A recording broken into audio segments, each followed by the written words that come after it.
Hi everyone, we'll go ahead and get started. I'm Melanie Greifer, I'm one of the gastroenterologists at NYU and part of the celiac disease group here. Welcome on this very beautiful Sunday. I hope everyone's enjoying in this very, very fun and cool location. We have a great day ahead of you. And again, like I said, just a really sort of interesting way of interacting as families and kids and getting a chance to see all sides of what we do for our celiac families. I have the absolute pleasure and honor of introducing our speaker today, and we're really, really happy to have him here today, both to speak to you and have a chance to interact with you. This is Dr. Ivor Hill, who's the Section Chief of Gastroenterology and the Director of the Celiac Disease Center at Nationwide Children's Hospital in Ohio.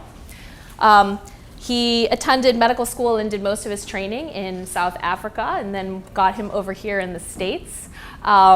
I will say that he has been consistently listed in America's top doctors and any sort of accolade you can find for both pediatrics, gastroenterology as a whole. He's been involved in multiple national organizations, and for our own organizations as pediatric gastroenterologists, he won one of the highest honors recently, getting the Distinguished Service Award earlier in 2011. He's a very active member of the American Board of Pediatrics, and I think for our group and for your group as a whole, for celiac disease, one of the most important things that Dr. Hill has done was is just one of the leading clinicians who's really brought celiac disease into the forefront of pediatric medicine, and he was the chair of the organization that helped direct and come up with the evidence-based guidelines on diagnosis and management of celiac disease in pediatrics, which really helped, and he was so instrumental in bringing celiac disease to the forefront of medicine. So without further ado, I'm going to give on over to Dr. Hill. Thank you, Melanie. That's very kind of you. Delighted to be here. It's very interesting. Dr. Levine and I were just talking a little while ago, and I'm going to say something that was reminiscent of what the discussion was. So let me just get going. So about just over a quarter of a century ago, which isn't that long ago if you think about it, I was working at the Red Cross Children's Hospital in this beautiful city of Cape Town, as you can see. Got the opportunity to come over to Philadelphia, where I joined Hahnemann Hospital as a faculty. And I'd been working there for about a year when it suddenly dawned on me, we didn't have a single celiac patient on our books. We didn't see it. And this was the same experience that we were just talking about just now when Dr. Levine came from Boston down here. Nobody saw celiac disease. So in fact, when I spoke to my colleagues at the time, they would tell me that it didn't exist. They didn't see it. They never saw it at all. So celiac disease was really regarded as a rare condition about 1990 when I came across here. And this would be supported by the textbooks. The standard textbook at the time, one of the Bibles of pediatric gastroenterology, or pediatrics, is Nelson's Textbook of Pediatrics. The edition that was out at that time, if you opened up the chapter on celiac disease, the first these sentences, in the first paragraph, you came across three sentences. One, typically the most common age of presentation is between 6 months and 2 years of age. Just take note of these three. The prevalence varies in different regions. It's more frequent in Europe than the United States, although the incidence appears to be decreasing. And in the United States, the incidence is about 1 in 10,000. We know today nothing could be further from the truth, but this was the Bible at the time we were being taught, so celiac disease was rare. In fact, most people hadn't even heard of gluten in about 1990, and I don't think many people could even spell it. So, like that. So this is the thing. So now fast forward 25, 26 years later. Gluten-free diet is the most common diet in the United States today. It's surpassed all the other diets. I mean, it's a $15 billion industry that's now gluten-free. You can't go, and this has been fanned by a lot of celebrities. So we've got Novak Djokovic over here. We've got Jennifer Aniston, Gwyneth Paltrow, Bill O'Reilly, Jenny McCarthy. I don't know who this guy is, but I mean, seriously, how could you resist a pickup line like that? Ladies, you are just in for it, you know. Anyway, so I put him up there. So it's been fanned by a lot of these people who are touting the benefits of a gluten-free diet. In fact, you can't go into a supermarket now without finding sheets and sheets of these things. So what has happened? And in 2012, it was estimated almost 30% of the United States population are limiting gluten in their diet. So who are these people? If you look at it, about 1% of celiac. Okay, About 0.5% have a wheat allergy, and 0.5% have this entity that we're not sure about called non-celiac gluten sensitivity. But 98% of people are doing it really, for many of them, for no medical reason at all.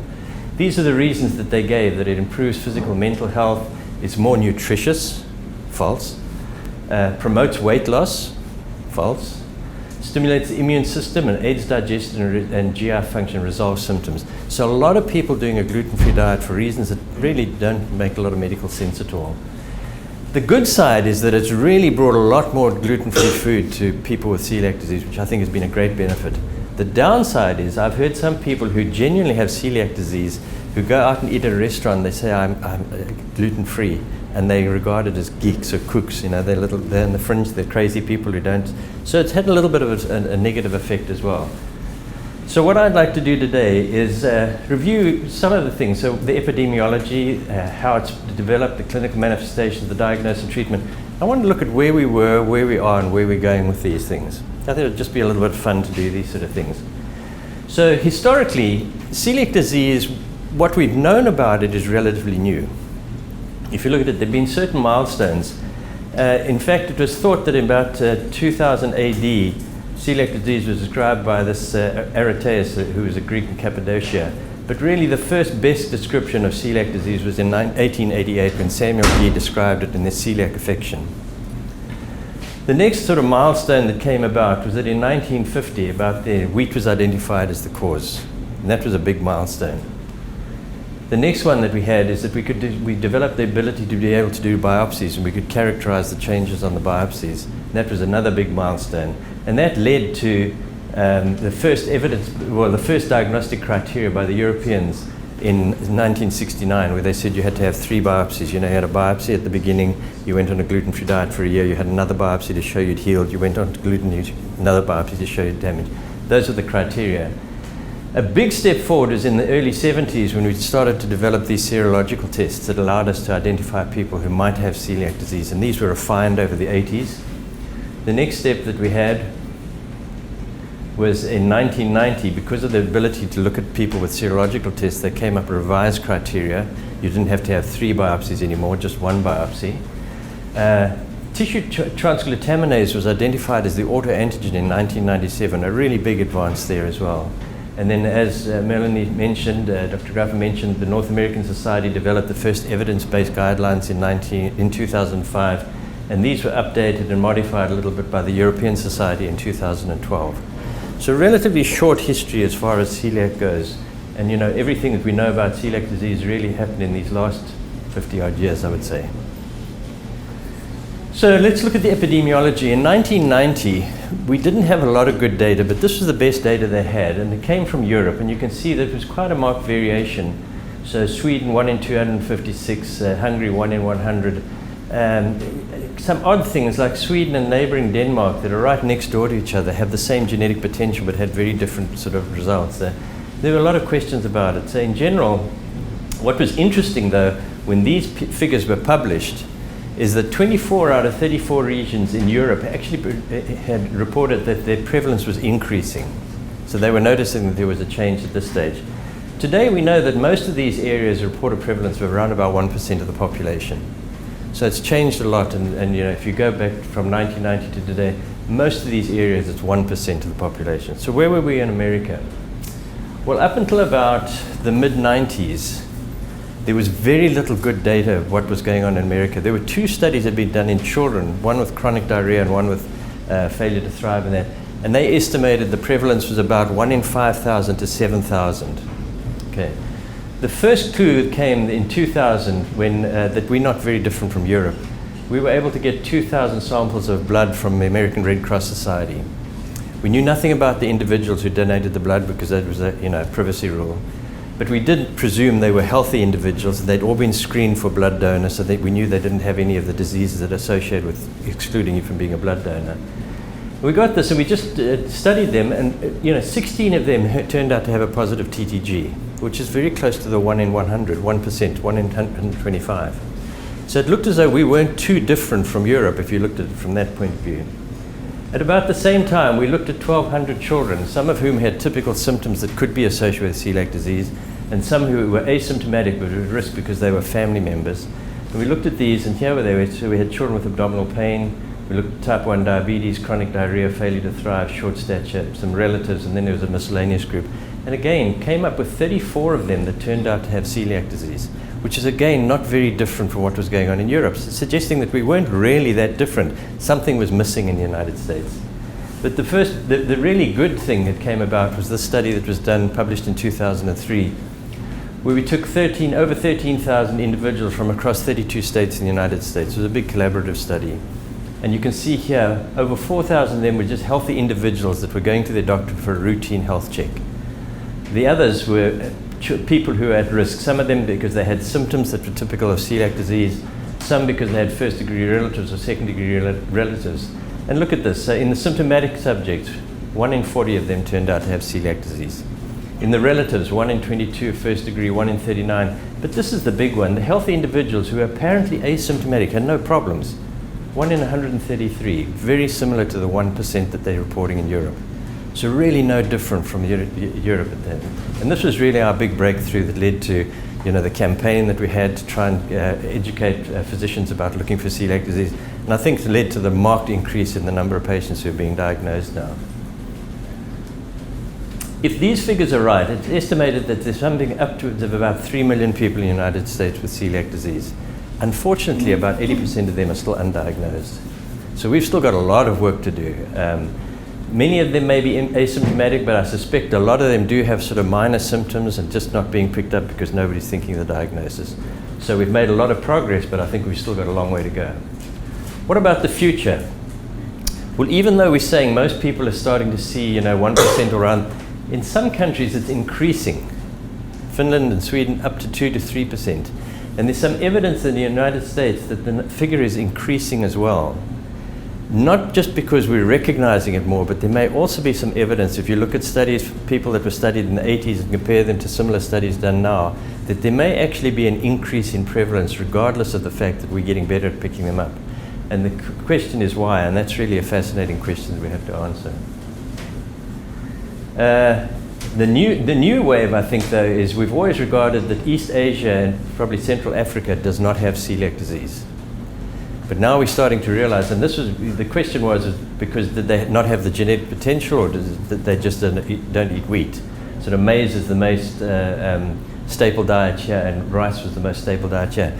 Interestingly now, there's some data coming out suggesting that there are cases of celiac disease in China, for sure. And this study that came out very recently in the northern province of China, where they screened over 11,000 college students, found that 0.75%, almost 1%, have antibodies to celiac disease. So it looks as though celiac disease does exist here as well. It's just that people haven't been eating a lot of wheat up until now. So I think that's where the future is going there. Let's turn to the pathogenesis. So celiac disease, we know, is an autoimmune disease, and like all autoimmune diseases, there's a genetic potential. Then there's a dietary, there's a trigger factor as well, and we know that in celiac disease there's a dietary trigger factor, and there may also be other trigger factors, and when these things align, you get celiac disease. And once that happens, you get this cascade of events that in the immune system that leads to the damage that goes on in the intestinal tract. Let's look at some of these things. Historically, we've known that there's been a dietary factor for many years. In fact, Samuel Gee in 1888 suggested that errors in diet might be causative, and concluded if the patient is to be cured at all, it must be by diet. And then over the years, you can see people tried different things. This interesting here, still in 1918, suggested poor tolerance of bread. There was this carbohydrate diet that was tried, this banana-based diet that was tried. So people knew historically there was something in the diet that caused celiac disease. But it wasn't until 1950 that Karel Dickey, who was a Dutch physician, pediatrician, worked out that it was wheat that was causing. This was observations during the Second World War when there was a famine and there was very little bread around. The prevalence of celiac disease seemed to disappear. And then after the war, it came back again. And his studies, where he was taking children and excluding wheat and rye and seeing a marked decrease in their diarrhea and their steatorrhea, the fatty stools they're passing, and then when you put them back on again, it recurred, led him to discover that it was actually wheat and rye that was causing the problem. He did notice that wheat starch did not have the same damaging effect, which I thought was a very interesting observation at that time. So it's really the proteinaceous part of the wheat, not the starch part. Today we know that it's wheat, rye, and barley, which are genetically very, very close to each other. This is the grass family, and you can see how it's broken down. We used to think that oats was a problem, but it seems in retrospect oats was contaminated with wheat flour during the milling and the processing part, so that's why it was implicated. And it is genetically different from rye, barley, and wheat. People refer to gluten. When they talk about gluten, they're really talking about wheat, rye, and barley, which is not strictly correct because gluten refers specifically to wheat. You get seculins and hordeins, which refer to barley and rye, but this term really encompasses everything now. And it's interesting that these gluten proteins are very high in proline and glutamine, so they're called prolamines. And this is important because we cannot digest these prolamines very well. We don't have enzymes in our digestive tract to completely break down these proteins. So we're left with these sort of peptides that nobody can digest any further. And those are the problems in people who have celiac disease. If you just take gluten, this is from wheat. You can break it up into gliadin and gluten based on whether it dissolves in alcohol or not.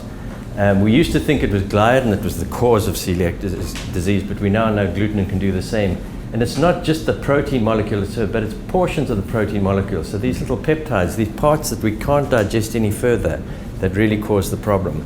And this one here, what's called the 33-mer, which consists of 33 amino acids, is a principal one, but there are others as well. So we've really learned a lot about this now. What about the genetic component? Well, again, historically, we've known that there's been a genetic component, or people have suspected, because it was more common in families. And certainly if you had identical twins, monozygotic twins, if one got it, at least 70% of the others were going to get it as well. So that was, strong suspicion.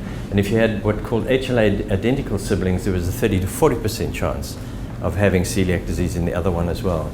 So again, very, very suggested that there's a genetic component. But now we know from genetic studies a lot more about the genes involved. And I'll just run through this quickly for you. So on chromosome 6, on the short arm of chromosome 6, is a little section that really, the genes are concentrated that are involved in what's called this HLA system. The HLA system stands for human leukocyte antigen, and it's very, very important in our immune system. But the two molecules that come out of here, the HLA-DQ2 and the HLA-DQ8, are the ones that are really important for celiac disease. 95% of people with celiac disease have HLA-DQ2, and if you don't have that, virtually all the others have HLA-DQ8. So we know these two are really important in celiac disease. They're made up of two different, each HLA molecule consists of two chains, an A chain and a B chain. And so these are coded for by certain genes. So in fact, you can collect, if you get both chains from one parent, you can have celiac disease, or you can get one chain from one parent, one chain from another parent, and have celiac disease. And this probably explains why I have a lot of parents always ask me, how can my child have celiac disease when we don't? And this probably accounts for why that may happen. We also know now that depending on how many of these genes you have, so if you get the same gene from your mother and from your father, so you get a double dose of these genes, your risks of celiac disease are way, way higher. So it's a gene dose effect. And likewise, if you get a double dose of this B chain, your risks are extremely high. But even having just one of these alleles doesn't obviate the risk of celiac. You can have it, it's just much, much less frequent. So these things are really important, we're understanding that now.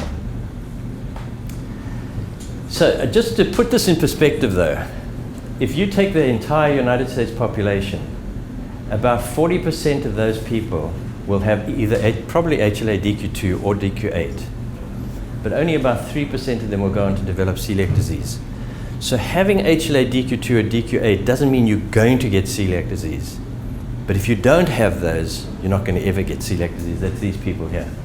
Okay, so the positive doesn't help you, but the negative does. You can't have celiac disease without this, but you can have this without having celiac disease. So clearly, having this is not sufficient to have celiac disease. There must be other genes involved. And we're now getting pretty smart with some of the new studies that have been done. SNP stands for single nucleotide polypeptide, polymorphisms. Don't worry about it, it's just terminology. And this stands for genome-wide association studies. But in essence, what they've done with these very sophisticated gene tests now, they've identified 58 mutations, 58 different genes that are different in people with celiac disease that come from 48 of these different loci, and they're all related to immune regulation, immune system regulation. So it seems as though there are a lot of other non-HLA genes involved. Because there's so many of these involved, each one individually probably plays a very small role, and it's going to be a combination of different genes that then predicts that you're going to have celiac disease together with the HLA type. We're not smart enough to sort out exactly what that is at the moment, but we're getting there slowly. What about this other trigger factor? The reason that this has come about is for many, many years, people have wondered why it's so variable. You can have celiac disease presenting very early, you can have celiac disease presenting late, you can have severe symptoms, minor symptoms. And so people have often suggested that there's an additional trigger factor. You have the gene, you eat the wheat, but there's an additional trigger factor that then precipitates the disease. And this has been a theory that's been going on for many, many years. Oh, let me go back. Viruses, adenovirus, there was thought to be one. Rotavirus, it's very interesting. There's a paper just come out this year that shows that if you are predisposed to celiac disease and you have a rotavirus infection, your chances of becoming positive for the antibodies goes way up. And interesting, and this was done in a large number of children. These were children who were identified at birth as being at risk for celiac disease based on the HLA type. And then they were followed, for the next 5 years with repeated testing, even though they had no symptoms.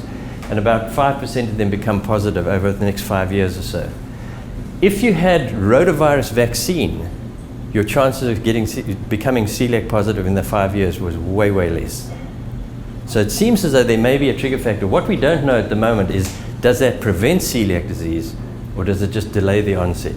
And we won't know that for many, many years. But it's fascinating that there are some other factors that may say. We've also known for many, many years that women can go through their lives perfectly healthy and then get pregnant, and the celiac disease is precipitated at that stage. So is the stress of pregnancy involved as another trigger factor? Just a possibility. The big research is going on in the microbiome. The microbiome really refers to the bacteria that live in your large bowel, in your intestinal tract. It's extremely diverse and very, very complex. But we're starting to recognize that there are changes in the microbiome that may actually predict that you're going to have celiac disease. People with active celiac disease have a very different makeup of their bowel flora compared to those who are on a gluten-free diet or those who don't have celiac disease. So is it possible that by upsetting that microbiome, for whatever reason, being given antibiotics early, things like that, if you upset that microbiome, does that provide a trigger factor for precipitating celiac disease? And a lot of research is going on in this at the moment. Where we're going in the future, let me come back to this. So when you've got these things coming together, then there's this immunological cascade that happens. And I'm going to go through this very quickly because I think it's interesting and it does provide us some insight into others. So here these are cells lining the intestinal tract. This is inside the bowel and this is inside the body, okay? And you have the cells, your cells normally sit very close to each other, and at the top there's what's called a tight junction where the cells are very, very tightly opposed to each other. That tight junction is protective. It prevents things from coming in from the lumen into like bacteria, stuff like that. So what do we know? We know that for a start, we cannot fully digest the peptides that are found in gluten.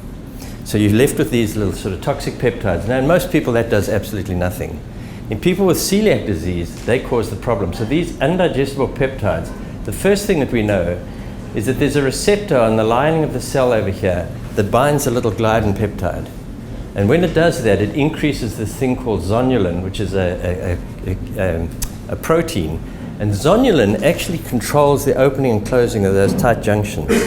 When your zonulin level goes up, that tight junction opens. And when it increases that, what happens here now is that you get this opening of these tight junctions, and these peptides can then get into the body that way. One mechanism. The next thing that we know is there's a critical factor here, tissue transglutaminase. You've heard of that because we use it for identifying patients with celiac disease, but it's really a protein that occurs in all our tissues, and it's very important for tissue repair. If you injure yourself, tissue transglutaminase is involved in repairing the tissues. In people with celiac disease, it does something very unusual. When these peptides get into the body here, the tissue transglutaminase alters them by changing some of the proteins, and in so doing, it increases the negative charge of these peptides. And that then makes it highly, highly attractive to this antigen presenting cell over here. Oh, what have I just done? Okay. this antigen presenting cell over here, which then binds these little peptides, and in so doing allows it to then interact with other cells in the body. And that does a number of things. One, it works with other cells to produce all the antibodies we recognize, the tissue transcontaminase, the endomysial, the gliadin antibodies. But it also then acts on other cells, and through a whole series of immunological chemical mediators, creates a whole series of these things that go back and then start damaging the tissues, so that you get this progressive damage to the intestinal tract that we recognize in the biopsies. So it's a very complex system that's going on here, but we're starting to tease through and find out what's going on. So what about the future? I think from a genetic point of view, I think we'll still identify new genes, but where we hope to be able to come up with, and this will require large studies of many, many thousands of people, is to be able to identify what's called phenotypes. So that if you identify certain genes, you can say what the phenotype is going to be, what those people are going to present with, and how they're going to react. Maybe we'll get better at doing that. When it comes to the dietary factor, I think we'll still identify new peptides that are important and which ones are really important. And the question is, can we modify these in some way so that we can produce a wheat that isn't toxic? From the trigger factor, I think that there'll still be some other things going on with the rotavirus and that, but the big future, I think, will be going into this microbiome, looking at it and how can we manipulate that microbiome and see if we can actually prevent that trigger factor from happening. Is there a way that we can do it? With the immunological cascade, I think we're still going to find out a whole lot of more different specific pathways that are involved. And if we do, does it provide potential therapies? And we'll talk about that towards the end of this morning as well. So what about the clinical manifestations? So let's go historically. This was what celiac disease looked like back in the 20s. Disease predominantly in children, just like Nelson's textbook said. Okay. Mainly gastrointestinal feature with severe diarrhea. Steatorrhea is those foul-smelling, bulky, fatty stools because it's a fat malabsorption. It's called steatorrhea. They would have poor weight gain or weight loss. Okay, that was the typical story then. We used to think of celiac disease as a disease of childhood. We know now that it can affect any age. Okay, I mean, it can start in its 80s, so it doesn't have to start in childhood. The most common age of new diagnosis at the moment is in the 50s and 60s. So it's a very variable age onset. We also know that the manifestations are very variable. Predominantly, children still present with gastrointestinal manifestations. They can present early, in the first 2 years of life after they've been exposed to gluten. Let me just go back. And these are the typical things: this loss of appetite, weight loss, this wasting. See this marked wasting of the buttocks and the shoulders. They can have diarrhea, or that's steatorrhea. Personality changes. These are the kids that become these whiny, miserable, clingy children. And that's dramatically improved when they go on a gluten-free diet. They can have this marked abdominal distension like you see here. And then in some cases, they can have what's called a celiac crisis, a profound diarrhea, lose enormous amounts of fluid and electrolytes, become shocked, end up in the ICU. Really, it can be critical. Fortunately, nowadays, we're seeing less and less of this. That used to be far more common in the past. In the older child and the adult, you can also have gastrointestinal manifestations. These can be single or they can be in combination. They can be mild, they can be severe, they can be intermittent, they can be continuous. Extremely variable. But you can have, again, that loss of appetite, the weight loss, simple nausea or vomiting, the diarrhea and steatorrhea again, pain, flatulence, bloating, looking for all the world like an irritable bowel syndrome. Okay? They can even have constipation. Amazing.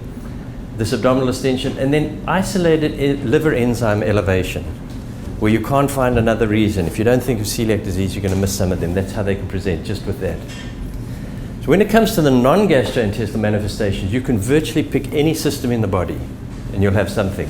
So for example, these canker sores, or aphthous ulcers, these occur with other diseases like Crohn's disease and things like that as well, but they're also a hallmark of celiac disease. So if somebody's having recurrent canker sores and you don't have a reason for it, if you don't think of celiac disease, you could miss the diagnosis. This dental enamel hyperplasia, it affects the secondary dentition. It's symmetrical, it's 4-quadrant. It can be very mild, it can be very severe. In Europe, the dentists are tuned into this, and they will actually refer patients to the doctor for testing for celiac disease because of the dental enamel hyperplasia. We're getting there now. We've got a few dentists who are starting to recognize that here as well. Skin manifestations, the classical one is the dermatitis epidemiformis. It affects the, do you want to drop the lights there a little bit? Can you see?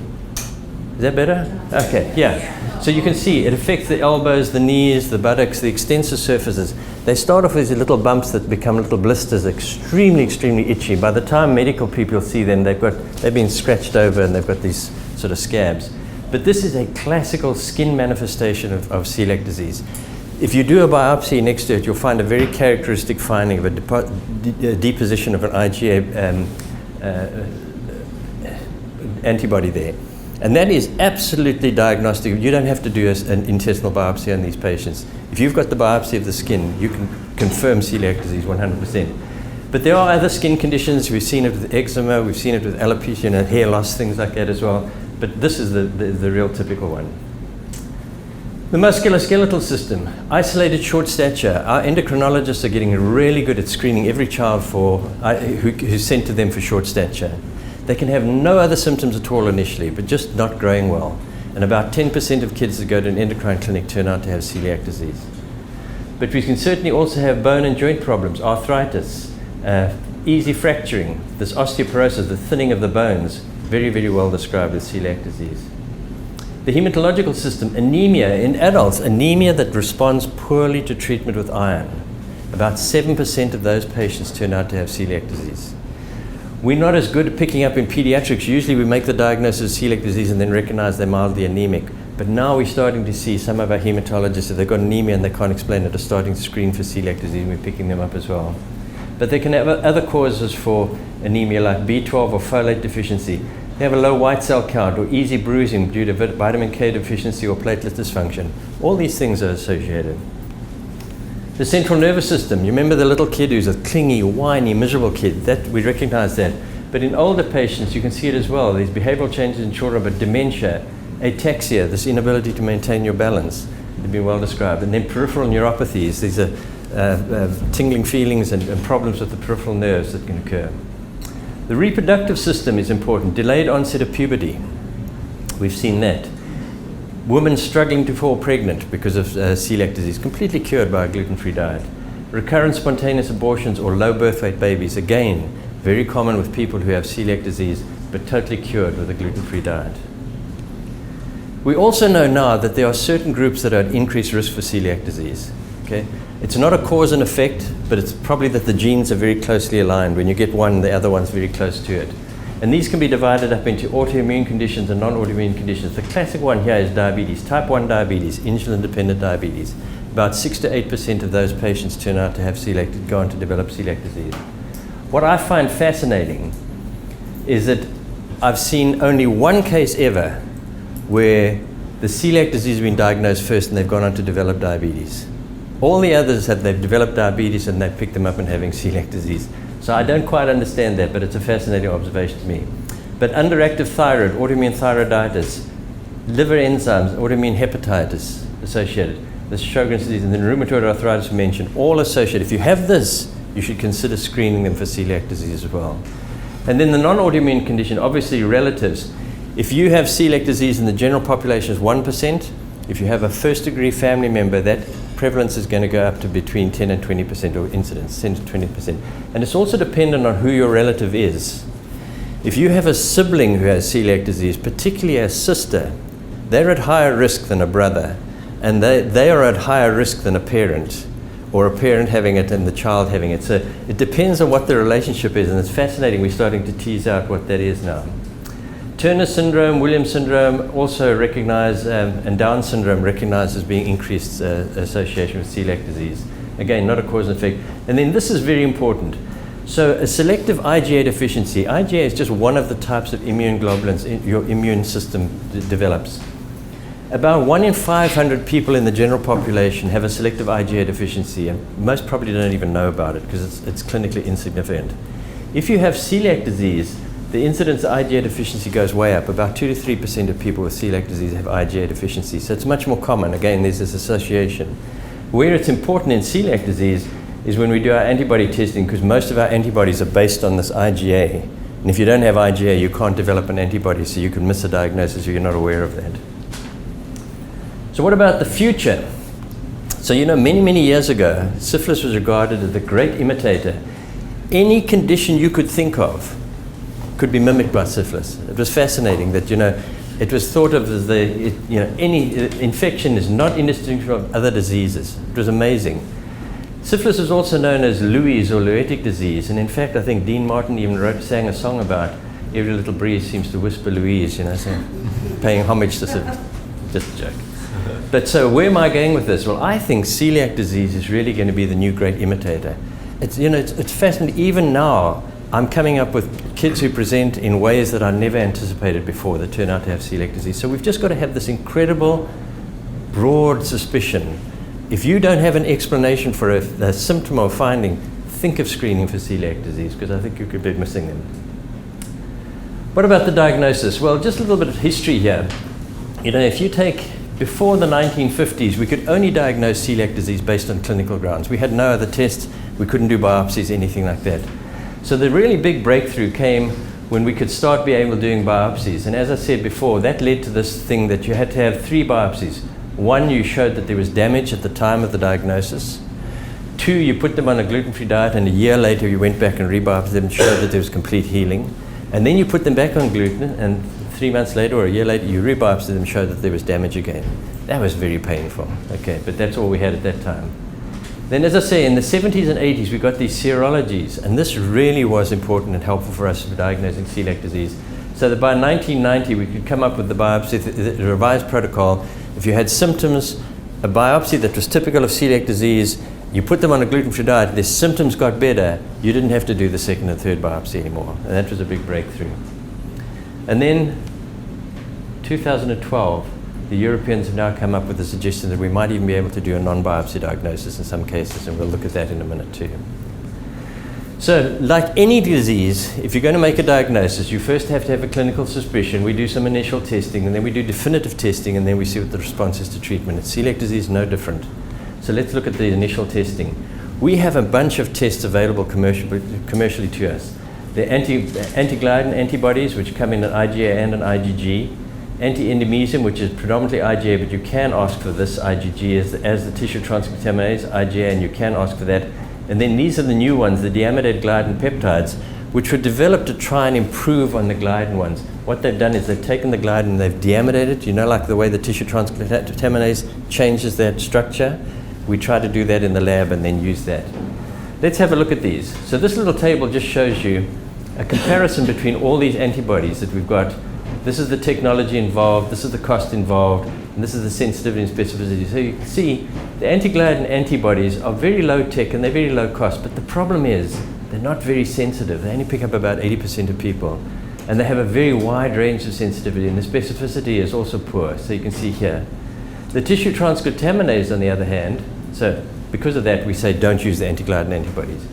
The tissue transglutaminase is low technology, a little bit more expensive, but it's a very, very good sensitivity and specificity. So as a single test, this is the most cost-effective test to request. And all the guidelines now recommend you just ask for one test. There's a tissue transglutaminase, and you'll be. The endomysium antibody, very, very good too, but it's very, very high-tech and very, very expensive as well. And the deamidated gliadin peptides are better than the original gliadin, but they're not as good as the TTG, so we don't use those as a routine either. There are some special considerations that people need to know about. For a start, as we mentioned, if you are IgA deficient, those tests don't help you. The tissue transglutaminase, you won't mount an antibody. So you have to specifically request an IgG-based test for those. But even those IgG tests don't function as well as the IgA tests. So if you clinically suspect celiac disease, even if the tests are negative, you should consider a biopsy in those cases. Yeah. And then in the young child, under 2 years of age, the TTG and the endomysium antibody tend to be a little bit less robust in the older child. So the recommendation that you do a double test, you do a TTG IgA and you do a deamidated gliadin peptide IgG together, because you could miss a couple if you just do the TTG. So those are important considerations to think about. What about definitive testing?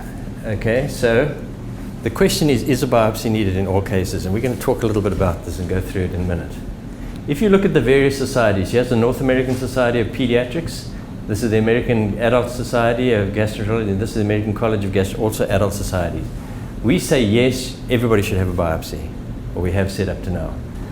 Certainly the adults say yes, yes, but the Europeans are saying no, not necessarily always. There may be some cases where you don't have to. So let's look at this. The biopsies are important. So just to show you a difference, this is where you've installed water in the lumen of the small bowel so you can magnify it. Can you see all these little projections? These are normal villi. This is what a normal biopsy would look like. Can you see how flat this is? There are no little finger. That's a really severe celiac where it's just completely flattened. Okay. When you go down with an endoscope, sometimes you'll see these sort of characteristic changes like scalloping, these little notches here, or this marked nodularity, which is suspicious. But you can have a completely normal looking endoscope and on the histology see major changes. So even if it looks normal, you should take multiple biopsies. And what we're looking for is changes. So this is a normal histology where you have these tall finger-like projected villi. And then you get this progressive change where the first thing that happens is you get an infiltration of cells, but the morphology is still the same. The second thing that happens is you start getting a deepening of what we call these crypts, elongation of the crypts. But this is the characteristic finding we're looking for in celiac disease. Can you see that these finger-like villi are becoming progressively blunt until here they're completely absent, and all you're seeing is the long crypts. That's typical of celiac disease. You have any of these, it's very, very suggestive of celiac disease. If you had that plus positive antibodies, we'd say yes, but these we wouldn't call celiac disease because they're not specific enough. But that's what we're looking for. Now, what about this non-biopsy diagnosis? Well, the Europeans have said in certain cases where you have absolutely typical symptoms, diarrhea, poor weight gain, failure to thrive, and you do your TTG, and the TTG is greater than 10 times the upper limit of normal. So our upper limit of normal is 20. If you're above 200, that's 10 times the upper limit of normal. Then if you take a second sample of blood and you check an HLA and an endomysial antibody, if the endomysial antibody is positive, and they have the correct HLA-DQ2. With all of this together, you can consider making a non-biopsy diagnosis. You should put the child on a gluten-free diet, and if the symptoms resolve and the serology improves and goes away, you confirm your diagnosis in retrospect. So that's where the European societies come out with. How are we feeling about that chat? We have some concerns in the United States. Number one, there's a lack of standardization of our testing. Just to give you an example, here's a study that took a whole series of people who had known celiac disease. We had samples of their blood and used there was two studies that were done here. There were 10 of these tests that were looked at, 10 kits that were looked at from different companies, and ran all the serum on each of these tests. And there was a marked variation in sensitivity. They went from as low as 71% picked up to 96%.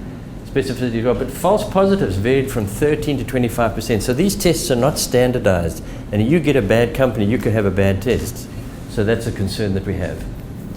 We also have a little bit of concern that's arising now because if you don't have a biopsy, how do you document mucosal healing that's going on? And we'll talk about this in a minute. At the moment, our current position is that if you have celiac disease and your symptoms go away completely and your serology normalizes, then we presume that your mucosa is healed completely. But is that correct? Okay. So here's the adult experience, which differs very much from the pediatric experience, and we've got to ask ourselves why.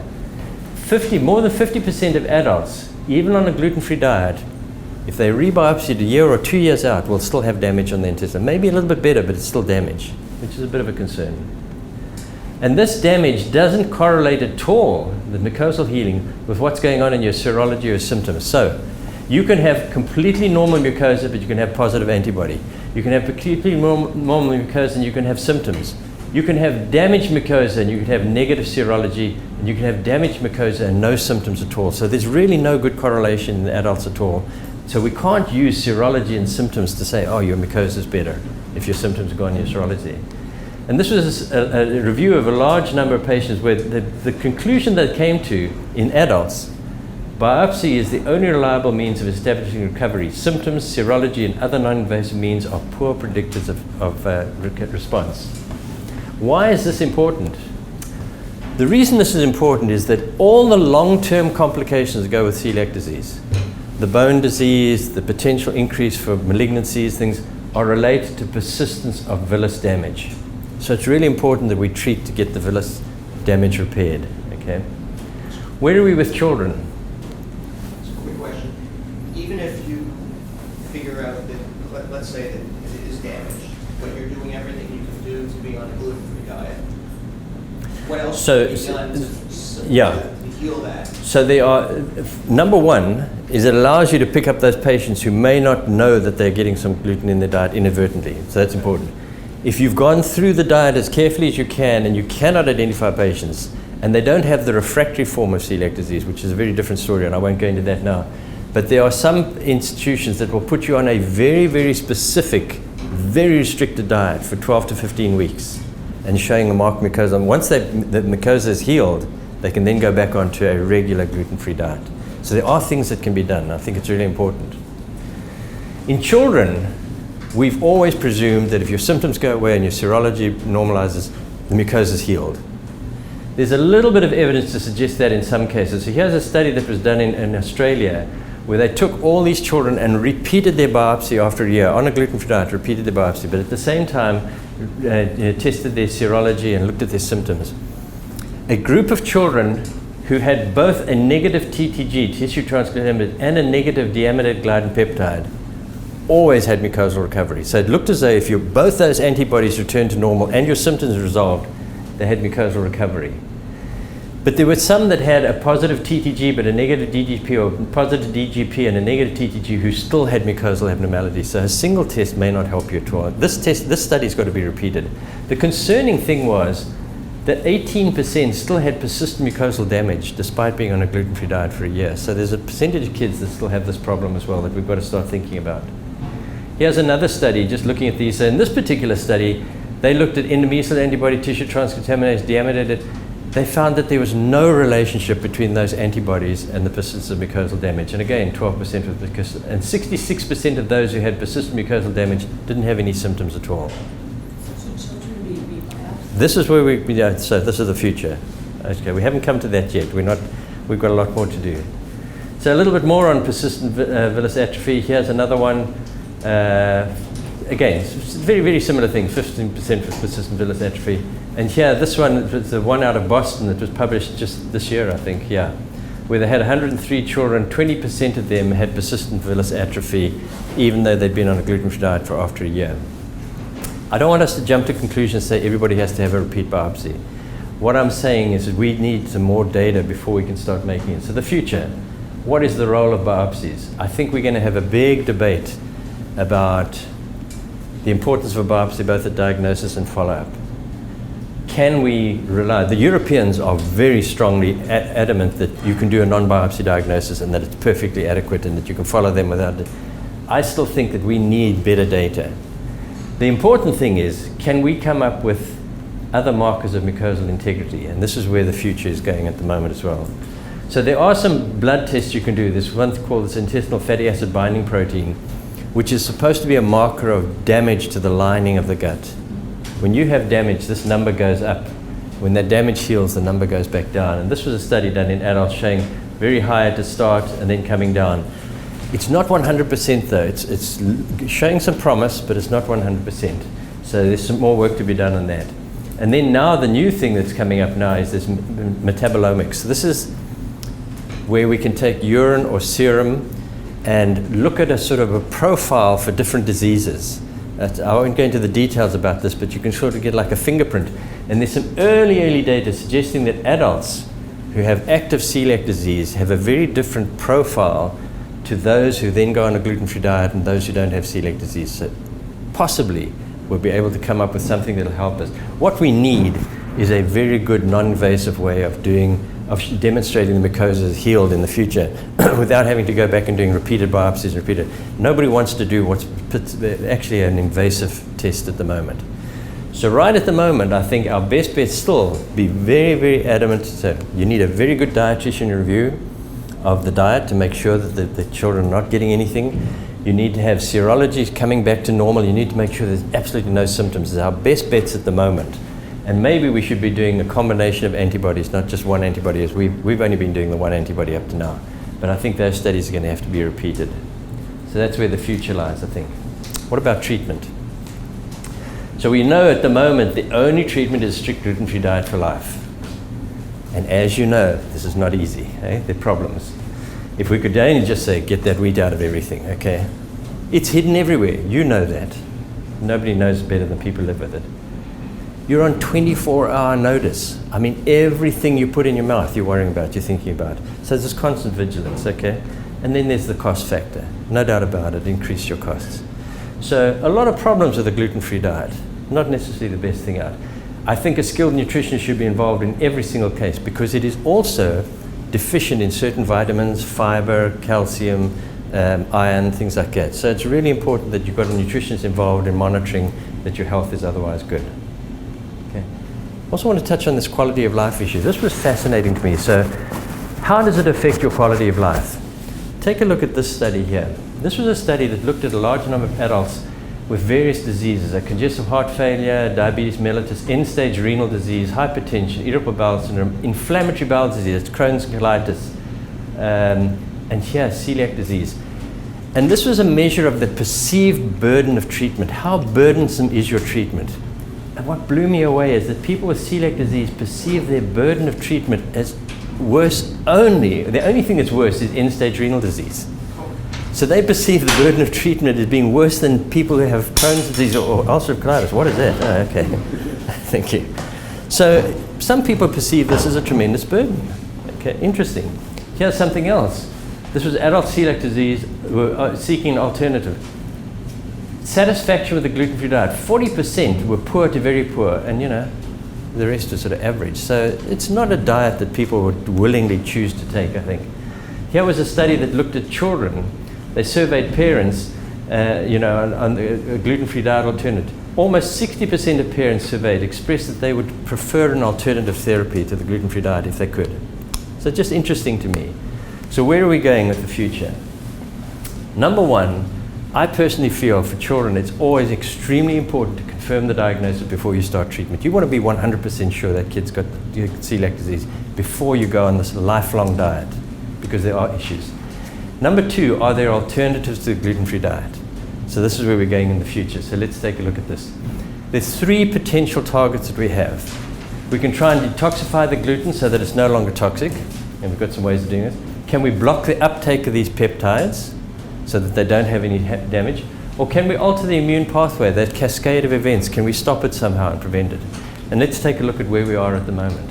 So here again, our little cartoon. Here is the classical celiac, very, very flat mucosa on the regular diet. You go on the gluten-free diet, completely healed, and that's what we're trying to get to.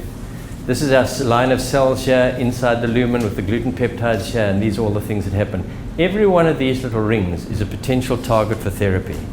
So let's look at some of these things. Number one, can we modify wheat in some way? So this would be this, so we take the gluten peptide. Can we modify it so that none of these toxic peptides are there? Can we genetically engineer it? That was a nice thought, and people were kind of excited about it. But the problem is, if you look at, this is just alpha-gliadin, one of the things, and you line up all the amino acids like this, it's not just one section that's toxic. There are lots of little peptides. This one's positive, this one's positive, this one's positive. So there's more than one peptide that can potentially start celiac disease. And I can't imagine that you can genetically modify that wheat in such a way that you can take out all those peptides without completely altering the structure of gluten, which is really a binding thing. So, gluten gives you that binding ability. If you detoxify it at all, you might end up with bread that just falls apart in a plate like this and doesn't have the purpose. So again, I'm not sure, but we're going to be able to win that one. What about completely digesting? So this is step number 2 here, that we can take these gluten peptides, we can give you something that will actually break down those peptides so that they're no longer toxic.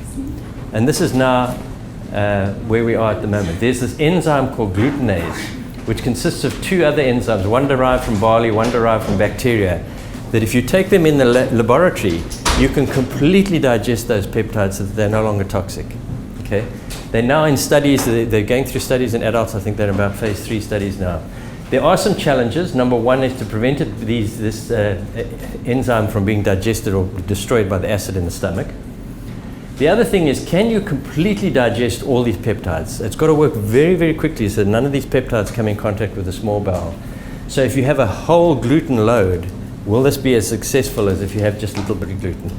My personal feeling is this is going to be a very nice thing for people who are going out to eat and may be exposed to small amounts of gluten that they're not aware of. So just as a sort of morning after pill, you pop your little glutenase and you actually prevent anything happening. So I think there's some potential here as well. The next thing is, what about these peptide binding polymers? And that's number 3 here. Can we take something, give people something that will bind those peptides and prevent them from being absorbed?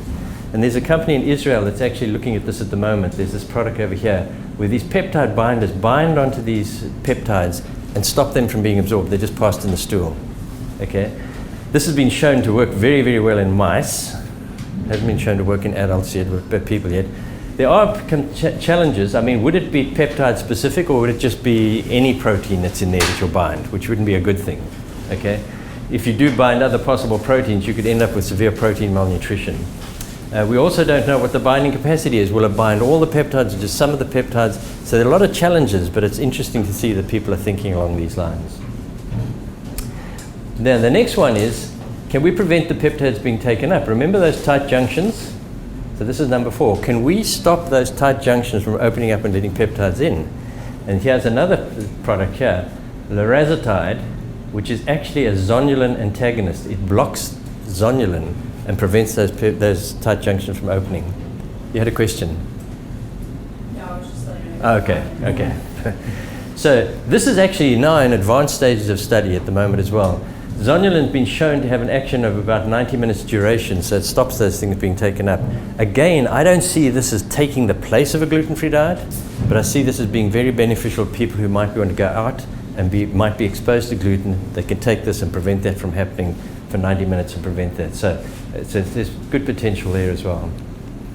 And then finally, these antibody blockers. These here over here. Can we block? So this is what's kept coming up here. Can we block the effect of tissue transglutaminase on those peptides, prevent it from making it so negatively highly charged so that it's then bound by the HLA-DQ molecules? Can we come up with an antibody? And there's some work being done on that at the moment. Oops, let me go back. The other one is here. Can we block the effect of the, so even though you've deamidated it, can you block that receptor on the HLA, on the antigen presenting cells, prevent it being taken up? Again, some interesting work being done there, some possibilities.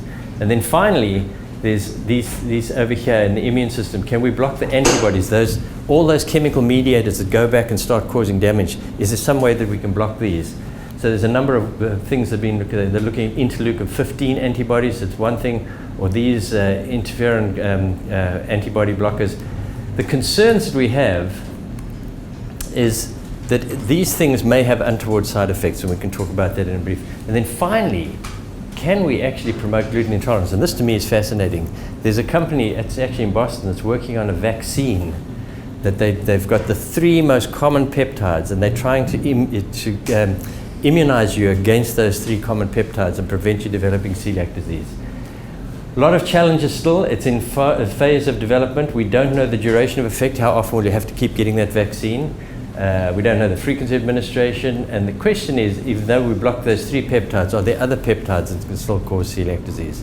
So a lot of work, but what's fascinating is that the people coming up with very innovative approaches to this. So gluten-free diets, I think, are very much desired. There are several potential possibilities that I'm kind of excited about. A lot of challenges remain. The role is to be determined. Will it completely replace the gluten-free diet, or will it just be for the rescue?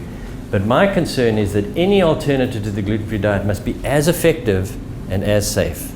I mean, if we're going to give these antibodies, what are the unintended consequences? We need to know about those before we start giving those sorts of things. All right. So just to sum up, I think we've come through everything. It's a common condition. My concern is the majority remain undiagnosed, and there are potential long-term adverse health impacts. It's a multi-system disorder, so it really does require a very high index of suspicion. Its onus is on us to be constantly thinking of celiac disease in the medical profession. We have very, very good screening tests. We should apply them liberally. A tissue transglutaminase costs $96. As costs go, that is not much. When you're talking the hundreds of dollars for some of these tests. So it's really not an expensive test in effect.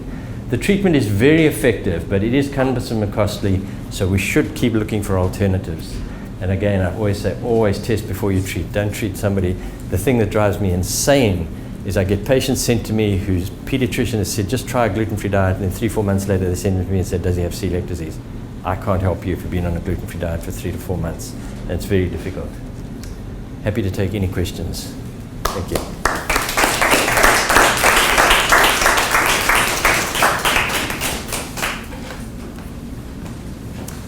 Please. Out of everything you said, it was very, very informative. Thank you. What was most concerning to me was the 18 to 20% that the child could be on the gluten-free diet for a year, and the blood test could come back normal, but there could still be damage. What should we do? No, so this is where I think it's what we need to do. What we need to do is be way more meticulous in when we're evaluating. We follow our patients every 6 months until that antibody is normal, and then we follow them yearly. What we need to do as well is at each of those visits have our dietitian there doing a meticulous review, because that's the best way of knowing that somebody is strictly gluten-free. Is that so? At the moment, I think we need to do more studies to identify whether doing 2 antibody tests will predict that mucosal recovery, or look for other things that we can measure at the same time. But until then, it's being meticulous with our ferreting through every diet, making sure that there's nothing that kids are not even aware of that they're eating that's gluten-free. So as parents, we should be consulting with the nutritionist? I think a nutritionist should be involved in every child for sure. Yeah, at least annually to sit with them. Please. Could you talk a bit more about diseases that are related to celiac, so like diabetes and things like that? If you have celiac, but you are on a gluten-free diet, should you remain vigilant for some of those? Yes, it does not. So there was a theory many years ago that looked at 2 groups of patients, one where the diagnosis had been made early in life and one where the diagnosis had been made late in life, and then showed that those that had been made late in life had more often had something like the thyroid disease or something as well, and therefore concluded that the longer you were on gluten, the more likely you would develop those things. That's been debunked. Okay. These things are association, they're not a cause and effect. So even being on a strict gluten-free diet doesn't protect you from having thyroid disease. So we routinely screen our children annually for thyroid disease. Just because we picked up a few, it's about 3 to 5% will go on. It's not a lot. 3 to 5% will go on to develop an underactive thyroid. But we can pick it up early by just screening them on an annual basis and get them treatment. So these things can occur. The fascinating thing to me is the diabetes. Because as I say, I've only seen one kid where celiac disease was diagnosed first and they went on to develop diabetes. It's always the other way around. The endocrinologists are sending us the diabetic kids who have positive antibodies because they're screening routinely, and we're diagnosing it the other way around. So but they're still related though, right? They're all related. Yeah, they are related. So is it just luck of the draw whether you have 1 versus 2 Yeah. or 3, Yeah. as opposed to which one comes first? Or? Absolutely. It depends on how many of those genes you inherit. But they're all close, all the genes. If you're going to inherit more than one of those genes for one of those diseases, they're going to be close to each other. And that's why the 2 occur together. Can you talk about, have you had any experience with kids who their blood test never normalized, the antibodies never normalized, but when you do a scope, it's normal? Yeah. So that is the problem with the blood test. I've got a few like that. When we get that they never come back to normal, we will repeat the biopsy. Because if the biopsy is still abnormal, then I've got to go and get really, really fussy about what's going on in their diet, put them on that very strict diet for a while. But if the biopsy is normal, it's just a non-specific antibody response. And so that's where the biopsy is helpful. And then how do you measure it? You have to do more of? Yeah, again, those are difficult ones to know because all we can do in those is really, really to be strict with monitoring their diet with our dietitian they're the ones that are really, really good at going through. If they do a very, very structured review, they can be pretty sure whether there's any gluten getting in their diet. When you look at a family where celiac is very prevalent, and then there's a couple of members who may present with some minor symptoms, but they're testing negative. So how frequent is that IgA deficiency?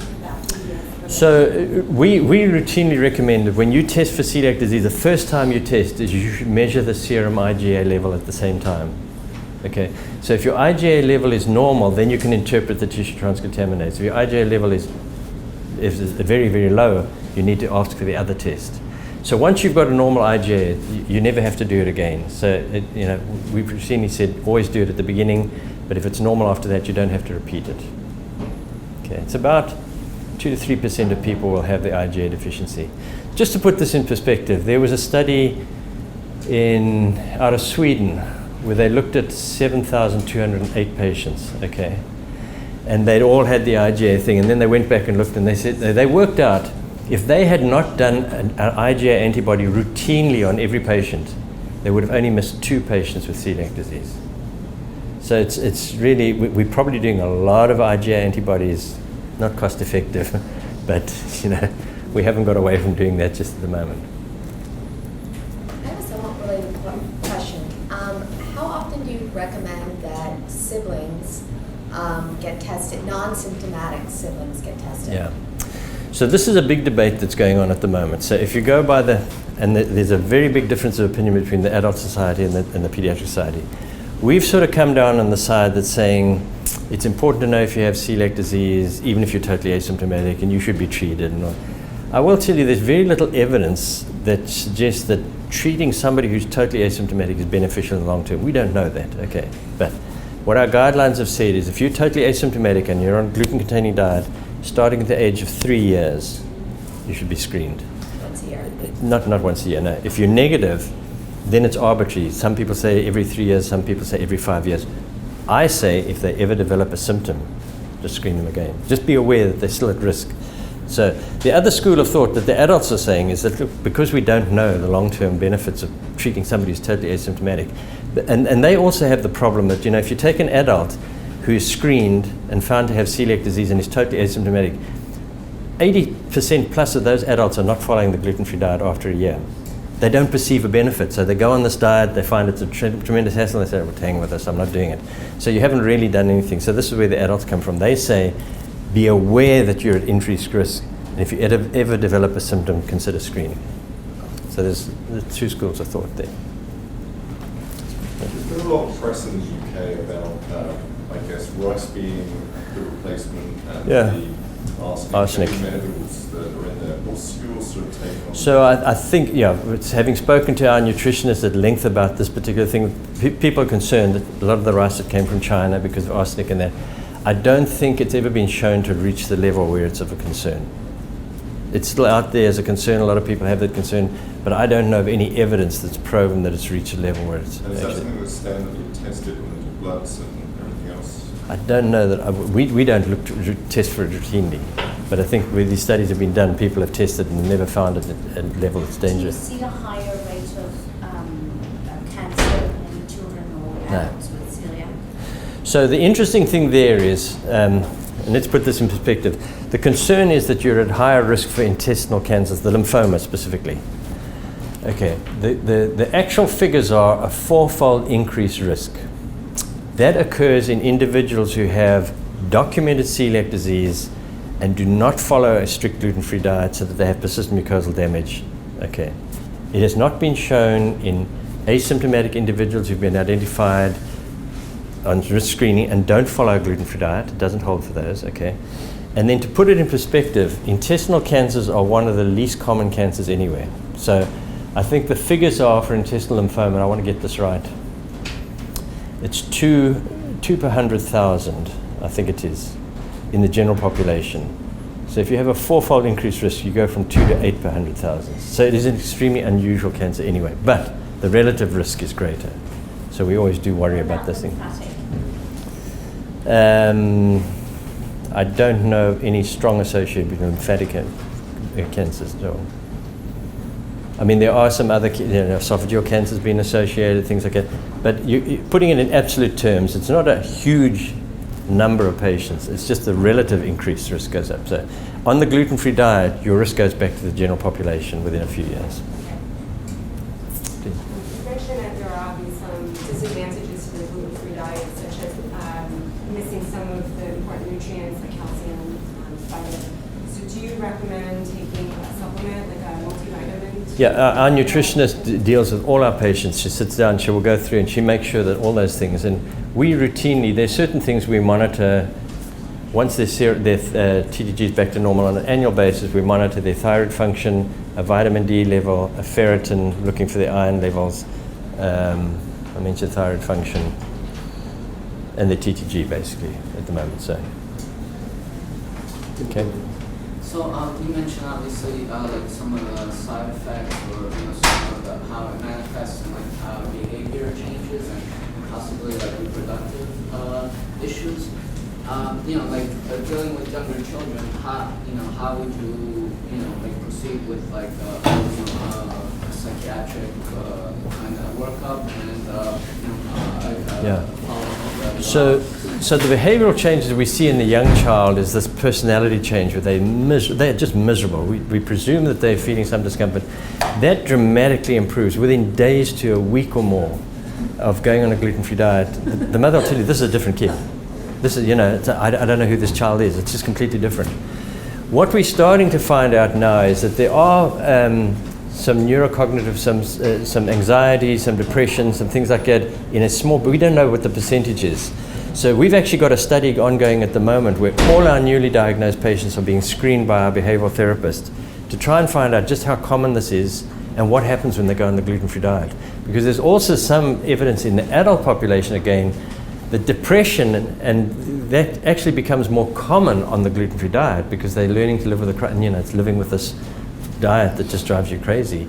So we don't know, whether it's a cause or effect or what's going to happen. There's a lot of work that needs to be done on that at the moment. But certainly the other side of things, the ataxia and the peripheral neuropathies that you see in some of the adults, they may improve, but they may never get completely better. And that's the danger about not diagnosing this early in life. And like any reproductive issues? So the infertility and things like that, on the gluten-free diet, all those things go back to normal. So if you have celiac disease, if you had trouble falling pregnant, that would disappear. If you're having low birth weight babies, it would become normal. That's completely reversible on the gluten-free diet. Right. But do you see any reproductive issues in males?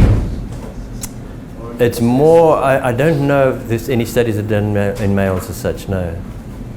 Yeah, it's more in the females. It's much more common in females for celiac disease anyway. What about taking a probiotic? Yeah, there's no evidence at the moment. So again, this is where when we come to this microbiome, that's the question is, if we can identify that your microbiome is upset and that precipitates celiac disease, is there a way that we can manipulate the microbiome using probiotics or prebiotics or symbiotics or those sorts of things? No data on that yet. Because, you talk about anger and how you mentally feel, but now there's some correlation between the gut health and your mental stability. So then surely, if you're not feeling it as a celiac, all I can tell you is that the evidence for use of probiotics is very poor because nobody's doing the proper studies. There's so many things out there. People are using this, they're using that, they're using a small dose, they're using a high dose. We need good controlled studies. There's some good evidence for certain things. Like if you have a child who's at risk for antibiotic association, every time they get an antibiotic, they get horrendous diarrhea. There are certain probiotics that have been studied in those, like Lactobacillus GG, Saccharomyces boulardii, that will actually minimize the risks of that. So there are certain conditions we know that they work. But in general terms, there's just very, very poor data out there. People aren't doing good studies. If the TTG results are normal, is it safe to assume that there is no cross-contamination of any kind? No, unfortunately not, because as you've seen in some studies that the TTG doesn't necessarily correlate with biopsies or anything like that or symptoms. So I don't think we can assume that. I think, again, the dietitian review is always very, very good, important. I think we're running out of time, are we? So we take 2 more questions? Is there any data that suggests that extended use of Miralax before the celiac was diagnosed could affect the behavior? No. So Miralax, I've read about I know. It's been in the press all over the place. My kids behave. I want to put so Miralax has probably been one of the most widely used and studied medications under the sun. The concern was that it could be contaminated with ethylene glycol or diethylene glycol or triethylene glycol, and these are the toxic things. So let me just tell you, we've submitted a paper just recently. We studied a group of children nationwide that were on Miralax long term. And we studied a group that had never ever had Miralax. Same age, same sex, just they were matched. We brought them in, they took their dose of Miralax, we drew blood at the beginning of the thing, gave them the Miralax, and then drew blood every 30 minutes for 3 hours. And the same thing with the control group, we brought them in and just drew their blood once. And then we looked. The kid who had the highest diethylene glycol levels in their blood had never ever had Miralax in their entire life. It's just crazy. Even those, you can show that there's a slight rise in diethylene glycol and triethylene glycol in kids who get Miralax. It's very transient, it goes back to normal. But even the highest level it got was something like 2,000 times lower than the levels that have been regarded as toxic by the FDA. So there's really not very good data out there to support this. It's that Jenny McCarthy thing about celiac disease. These people get on, somebody gets on and says something like that, and then it becomes, fact. It's crazy. I just wanted to ask, our daughter was diagnosed when she was 4, about 4 years ago, and her numbers have been normal now for a few years. She just has a very high RDW and very high and a lot of behavioral problems. My concern is that I never did the biopsy, the original biopsy, and I was wondering if it was worth doing now, especially if she's still complaining about stomach problems. Yeah, I think if she has symptoms, I would certainly consider it, because you need to know for sure. If the biopsies are normal, then you can say those symptoms are due to something else. But if she's symptomatic, even though the numbers are normal, I would say I'd probably want a biopsy on that child. Certainly, even if we'd had an original biopsy that was abnormal and the child was like that, continued to have symptoms, and their numbers are normal, I would biopsy that child after a few years to make sure. Well, thank you all. I really appreciate it. Enjoyed it. Thank you.